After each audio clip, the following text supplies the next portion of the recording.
Hey hey hey, Sornella. Tu sais, la nana qui a toujours un bonnet en satin sur la tête. La meuf qui dit toujours ce qu'elle pense, sans filtre, mais avec toujours un peu d'humour.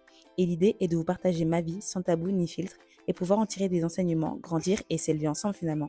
J'ai une mission, si tu déprimes, culpabilises ou autre, vous montrer qu'on est ensemble et que finalement on vit toute la même chose. Écoute, t'entends? Moi aussi, mon fils me fout le bordel. Finalement, on vit toute la même chose. Je suis trop contente de lancer mon premier podcast et de partager avec vous ma vision des choses et de continuer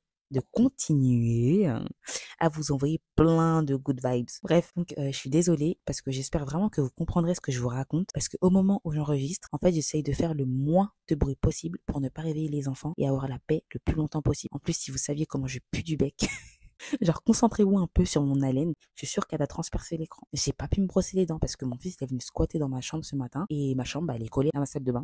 J'ai encore en plus mon caca dans les yeux. Genre, quand je cligne des yeux, ça me pique tellement j'en ai. Mais franchement, tout ça pour qu'il puisse continuer de côtoyer Morphée. Non, mais qui m'a envoyé? Oh. Bref, comme petite maman qui se respecte, en attendant que mes mini-mois se réveillent et qu'ils viennent aspirer mon âme telle la faucheuse, je me suis mise à scroller, vous voyez, sur Instagram, TikTok, etc. Et comme d'habitude, je suis tombée sur des profils de maman sublimes, bien coiffées, bien maquillées, pimpées. Mais quand je vous dis pimpées, plus pimpées que les voitures de Pimp My Ride. Vous connaissez l'émission là sur MTV? Voilà, ce genre de maman, avec des enfants bien parfaits, bien sages, une maison bien rangée. Genre, vous voyez les maisons que quand tu regardes sur Instagram, ça sent le coton à travers l'écran. Et j'avais l'impression d'être dans la maison de Brévente de Camp. Voilà. Et puis après, tu vois, je lève ma tête un peu et je regarde mon salon et moi, je vois des jouets partout. Puis après, je me regarde dans le miroir et puis je vois le sosie de Gollum.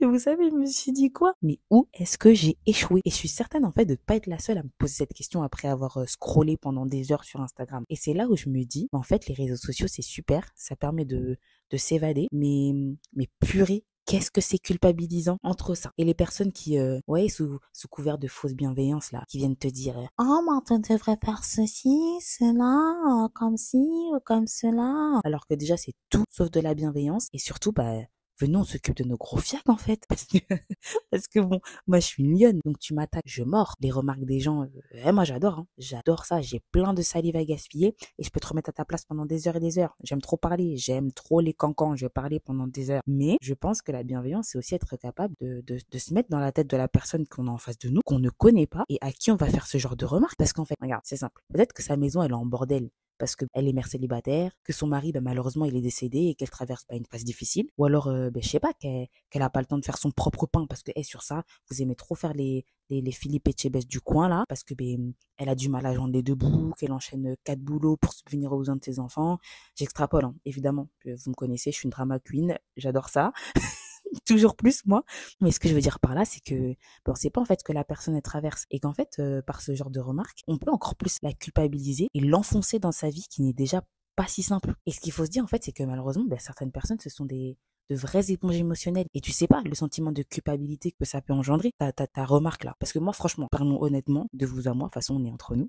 Mais avoir la dépression ou même le suicide d'une personne sur la conscience, tout ça, parce que j'ai pas été capable de la boucler, franchement, très peu pour moi. Mais je sais pas vous, mais moi, ça m'intéresse. Oh là là, Garou est de retour. Je suis désolée.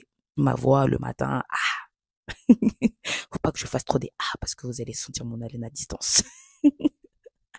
Bref, donc la bienveillance, voilà, parce que le sujet c'est la bienveillance. Je pense que c'est aussi en fait de savoir rester à sa place, d'encourager la personne et pas forcément de vouloir étaler sa science. De toute façon, j'ai remarqué sur les réseaux sociaux, ils sont remplis de super nannies, si c'est ça passé sur M6, hein, de Einstein ou de Freud et des psychologues invétérés, j'ai remarqué. Alors qu'en fait, en réalité, franchement, on va être honnête, ils sont plus diplômés en bac plus 8, en cassage de roubignoles qu'en autre chose. Bref, moi je pars du principe que notre façon de faire, c'est pas une science exacte. Et ce qui fonctionne pour moi, c'est pas forcément le cas pour tout le monde. On est tous différents. Ça saurait si on était tous pareils. Enfin, de toute façon, on le voit bien. Regardez. Regardez comment le monde est injuste. Il y a Beyoncé et il y a moi qui ressemble plus à Madame Doubtfire. Le monde est injuste. C'est comme ça. On est inégaux et on n'est pas pareil. Il faut l'accepter. Pourquoi je parlais de ça? Je me perds. Bref, et moi c'est ça, je parle, je m'étale et tout. Aujourd'hui, en fait, pour éviter de culpabiliser, voilà, c'est ça. J'ai trouvé une solution qui me convient et peut-être que ça pourrait aussi vous aider à affronter le monde parce que je vous jure, des fois, j'ai l'impression d'être Nemo. Genre, je découvre l'humanité. Vous savez, quand Nemo, il découvre les océans, il apprend un peu le monde en fait de la vie marine.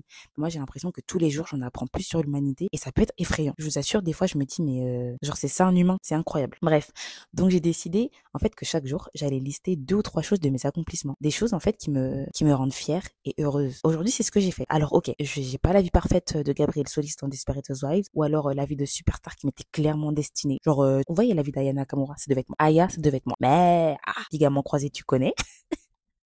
Mais je me suis rendu compte, en fait, aujourd'hui, en tentant ma technique, que il y avait d'autres choses qui me rendaient heureuse au quotidien. Par moment, on n'a pas ce que les autres ils ont, ou alors ce qu'ils nous montrent, parce que des fois, ils nous montrent des choses, mais je peux vous assurer que c'est pas forcément mieux, hein, que nous. Mais en fait, on est tellement aveuglé qu'on se rend même pas compte qu'on a aussi des choses superbes et qu'on a accompli des choses qui nous ressemblent et nous rendent heureux. Et je pense que ça va être le mot de la fin parce que je trouve que ma phrase elle était super belle. J'adore.